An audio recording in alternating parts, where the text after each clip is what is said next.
এবার এক ভয়ঙ্কর আত্মঘাতী বোমা বিস্ফোরণে আইএসআই এর টপ মোস্ট এজেন্টকে খতম করলো অচেনা আততায়ীরা।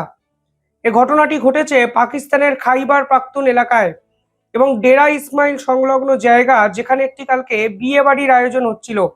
এবং বিয়ে বাড়িতে নাচ গান যখন হয়, অর্থাৎ সকলে যখন উচ্ছ্বাস এবং উন্মাদনায় মত্ত, ঠিক তখনই এক ভয়ঙ্কর বোমা বিস্ফোরণ হয়, যার ফলে 10 জন স্পট ডেড এবং মৃত্যুর মুখে কিন্তু ঢলে পড়েছেন আরও অতিরিক্ত 10 থেকে 12 জন। কিন্তু ইম্পর্টেন্ট বিষয় হলো, এই পুরো ঘটনায় একজন পাকিস্তানের আইএসআই এজেন্ট খতম হয়েছেন, যার নাম নূর আলম মেহসুদ। এই নূর আলম মেহসুদের কিন্তু একটি ইতিহাস আছে। তিনি কিন্তু পাকিস্তানে যে টিটিপি অর্থাৎ তেহরিকি তালিবান, তার কিন্তু অন্যতম সদস্য ছিলেন। এই টিটিপি যখন পাকিস্তান সেনাবাহিনীর বিপক্ষে ক্রমাগত যুদ্ধ করছে, বিভিন্ন ঘটনা ঘটিয়ে পাকিস্তান সেনাকে বিব্রত করছে, তখন কিন্তু এই ব্যক্তি তেহরিকি তালিবানের যে টপ লিডার, তার সঙ্গে বিশ্বাসঘাতকতা করে এবং টিটিপি ছেড়ে কিন্তু বেরিয়ে আসে। পরবর্তীকালে এই ব্যক্তির আসল কার্যকলাপ কিন্তু প্রকাশিত হয়, যখন দেখা যায় এই ব্যক্তি পাকিস্তান সেনাবাহিনীর হয়ে বিভিন্ন কর্মকাণ্ডে নিযুক্ত। বর্তমানে তিনি আইএসআই এর অত্যন্ত ঘনিষ্ঠ এবং তিনি একটি সংগঠন চালু করেছেন, যে সংগঠনের কাজ হলো পাকিস্তানের খাইবার প্রভিন্স এলাকায় শান্তি ফিরিয়ে আনা। সেই সংগঠনকে বলা হচ্ছে শান্তি প্রতিষ্ঠা কমিটি এবং সেই শান্তি প্রতিষ্ঠা কমিটির টপ লিডার এই নূর আলম মেহসুদ, যিনি আসিফ মুনিরের অত্যন্ত ঘনিষ্ঠ। এবং আসিফ মুনিরের যে আর্মি আছে, তারা টিটিপিকে শেষ করার জন্য এই সংগঠন এই ব্যক্তিকে কিন্তু ব্যবহার করে। এবং এই ব্যক্তি যখন টিটিপি ছেড়ে বেরিয়ে আসে, তখন ইনি কিন্তু সঙ্গে করে আরও 10 থেকে 12 জন সদস্যকে নিয়ে বেরিয়ে এসেছিলেন এবং প্যারালালি টিটিপির মতো একটি সংগঠন তৈরি করেন, যাদের কাজ আসিফ মুনিরের নেতৃত্বে কোভার্ট অপারেশন চালানো। অর্থাৎ আইএসআই এই সংগঠনকে ব্যবহার করে টিটিপির বিপক্ষে, কখনো বালুচিস্তান আর্মির বিপক্ষে, কখনো ভারতের বিপক্ষে। আর এই সংগঠনের টপ মোস্ট লিডার প্রাক্তন টিটিপি নেতা নূর আলম, তিনি কালকে একটি বিয়েতে অনুষ্ঠানে গেছিলেন, তার বাড়ির একটি অনুষ্ঠান, সেখানে হঠাৎ করেই বোমা বিস্ফোরণ হয় এবং সেই ভিডিও সামাজিক মাধ্যমে কিন্তু ভাইরাল। অর্থাৎ অচেনা আততায়ী পাকিস্তানের আসিফ মুনিরের যে এজেন্ট, তাদেরকে কিন্তু টার্গেট করলো। ঠিক আগের দিন, অর্থাৎ এই ঘটনার আগের দিন, পাকিস্তানের আরও এক অচেনা আততায়ীর থাবা পাকিস্তান সরকারকে এবং পাকিস্তানের জঙ্গি সংগঠন স্পেশালি লস্করকে কিন্তু কাঁপিয়ে দেয়। কারণ এই অচেনা আততায়ের গুলিতে কালকে টপ মোস্ট জঙ্গি গফর, তিনি কিন্তু খতম হয়ে যান। যে তথ্য সামনে এসছে সেখানে বলা হচ্ছে, কালকে আব্দুল গফর নামক পাকিস্তানের এক জঙ্গি খতম হয়েছেন, যিনি একটি উৎসব বা একটি অনুষ্ঠানকে অ্যাটেন্ড করেছিলেন এবং সেই অনুষ্ঠানে হাফিজ সঈদের ছেলে কিন্তু উপস্থিত ছিলেন। সেই হাফিজ সঈদের অনুষ্ঠানে উপস্থিত থাকার পর তিনি যখন ওই নির্দিষ্ট জায়গা থেকে বেরিয়ে আসেন, তখন 2 জন অচেনা আততায়ী তার সামনে দাঁড়ায় এবং তাকে নির্বিচারে গুলি করতে শুরু করে। এবং আব্দুল গফর, যিনি লস্করের মেন ব্যাকবোন ছিলেন, পাকিস্তানের বিস্তীর্ণ অঞ্চলে তার অ্যাক্টিভিটি এরকম ছিল যে এতটাই গুরুত্বপূর্ণ সদস্য তিনি ছিলেন, ফলে হাফিজ সঈদ অবধি পৌঁছাতে পেরেছিলেন, তার কিন্তু ঘটনাস্থলে প্রাণ যায়। এবং এই ঘটনার পর বলা হচ্ছে যে পাকিস্তানের লস্করের যে টেরর নেটওয়ার্ক, সেটা কিন্তু ম্যাসিভলি হিট হবে, মানে ধাক্কা খাবে।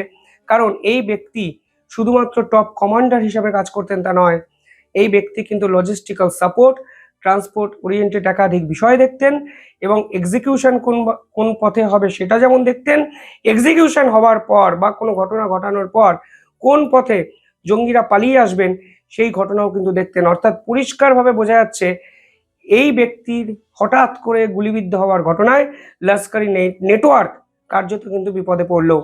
পাশাপাশি যে তথ্য সামনে এসছে, যে অচেনা আততায়ীর থাবায় শেষ 2 দিনে পাকিস্তান কার্যত লণ্ডভণ্ড, তারা এমন কিছু অপারেশন পাকিস্তানে করেছে যার ফলে জঙ্গি সংগঠনের উঠে দাঁড়ানোই কার্যত অসম্ভব হয়ে যাচ্ছে। তথ্য বলছে 2022 থেকে 2025 এই 3 বছরে 32 জন টপ মোস্ট সুপ্রিম জঙ্গি লিডারকে কিন্তু খতম করেছে এই আননোন গানম্যান। এবার এর বাইরেও আরো অসংখ্য খুচরো খাচরা জঙ্গিরা তো হামেশাই খতম হচ্ছে পাকিস্তানে, কিন্তু এই 32 জনের সিগনিফিকেন্স কিন্তু অন্য লেভেলের, কারণ এরা একটি জঙ্গি নেটওয়ার্কের ব্যাকবোন হিসাবে কাজ করত এবং এমন কিছু গুরুত্বপূর্ণ দায়িত্ব এদের উপর দেওয়া ছিল যে এদের রিপ্লেস আজও কিন্তু জঙ্গি সংগঠনের নেতারা করতে পারেনি। এবং এই নেটওয়ার্কের বা এই হত্যার লিস্টের সর্বশেষ সংযোজন আব্দুল গাফার, যিনি হাফিজ সঈদের ছেলের সঙ্গে একটি অনুষ্ঠানে উপস্থিত ছিলেন কালকে। এর আগে সৈফুল্লাহ খালিদ, যিনি লস্করের টপ লিডার ছিলেন, তিনি কিন্তু সিন্ধ প্রদেশে অচেনা আততায়ীর গুলিতে মারা যান এবং এই ব্যক্তিকে কিন্তু ভারত মোস্ট ওয়ান্টেডের তালিকায় রেখেছিল, কারণ এই ব্যক্তি সরাসরি রামপুর সিআরপিএফ যে ক্যাম্প, অর্থাৎ ভারতের সেনাবাহিনীর যে ছাউনি, সেখানে আক্রমণ ঘটিয়েছিল এবং বেঙ্গালুরুতে আইআইএসসি এই ক্যাম্পের উপরেও কিন্তু আক্রমণ করানো হয় এই ব্যক্তির দ্বারা। সেই ব্যক্তি অর্থাৎ ভারতের মোস্ট ওয়ান্টেড লিস্টের তালিকায় থাকা ব্যক্তি পাকিস্তানের অচেনা আততায়ীর গুলিতে কিন্তু খতম হয়ে যান কিছুদিন আগে। শুধু তাই নয়, আবু কাতেল, যিনি হাফিজ সঈদের অত্যন্ত ঘনিষ্ঠ একজন ব্যক্তি, তাকে ঝিলামে কিন্তু একইভাবে অচেনা আততায়ীরা গুলিতে খতম করেন। মুফতি শাহ মীর, ইনি কিন্তু পাকিস্তানের আইএসআই এবং আইএসআই এর অত্যন্ত ঘনিষ্ঠ এক সদস্য এবং ভারতের নাগরিক কুলভূষণ যাদব, তাকে যখন পাকিস্তান গ্রেফতার করে, আটক করে, সেই আটকের পিছনে এই মুফতি শাহ মীর জড়িত ছিলেন, যিনি বালুচিস্তানে অচেনা আততায়ীর গুলিতে খতম হয়ে যান। এবং নামগুলো দেখুন এবং ভারতের ওয়ান্টেডের তালিকা দেখুন, তাহলে দেখবেন হুবহু 2 2 4 আপনারা করতে পারবেন। কিন্তু এই ঘটনার পিছনে যে ভারত আছে, সে দাবি ভারতের পক্ষ থেকে অফিসিয়ালি কখনো বলা হচ্ছে না, কিন্তু পাকিস্তান ক্রমাগত ভারতের দিকে নিশানা করে যাচ্ছে এবং আলটিমেটলি ভারতের দিকে নিশানা করা মানেই তাদের দেশের যে ইন্টেলিজেন্স ফেইলিওর, সেটাকে তারা আন্তর্জাতিক মঞ্চে প্রতিষ্ঠা করছে। পাশাপাশি মৌলানা কাসিফ আলী, তিনি লস্করের যে পলিটিক্যাল ফ্রন্ট, তার কিন্তু মাথায় আছেন এবং মৌলানা মানে বুঝতেই পারছেন, ইসলাম চর্চার নাম করে ছোট ছোট শিশুদের মনে জেহাদ এবং ইসলামের যে উগ্রতা, সেটাকে ঢুকিয়ে দেওয়ার কিন্তু চেষ্টা করেন এবং তিনি হলেন হাফিজ সঈদের ব্রাদার ইন ল এবং তাকেও কিন্তু শেষ করে অচেনা আততায়ীরা।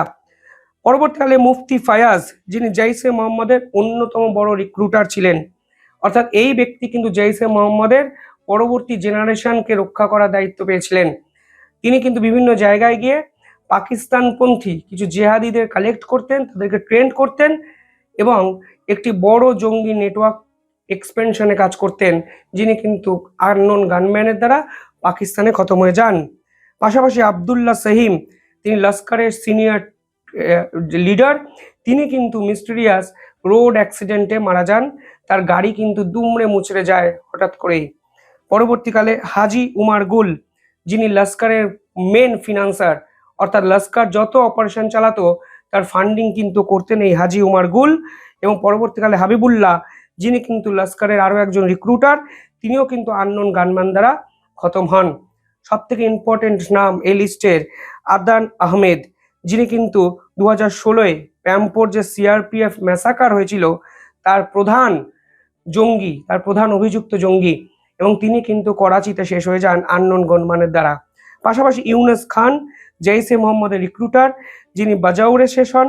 মোহাম্মদ মুজাবিল এবং আরও একজন নাম নমুর রহমান, যিনি লস্করের ক্যাডার, তিনি শিয়ালকোটে শেষ হন।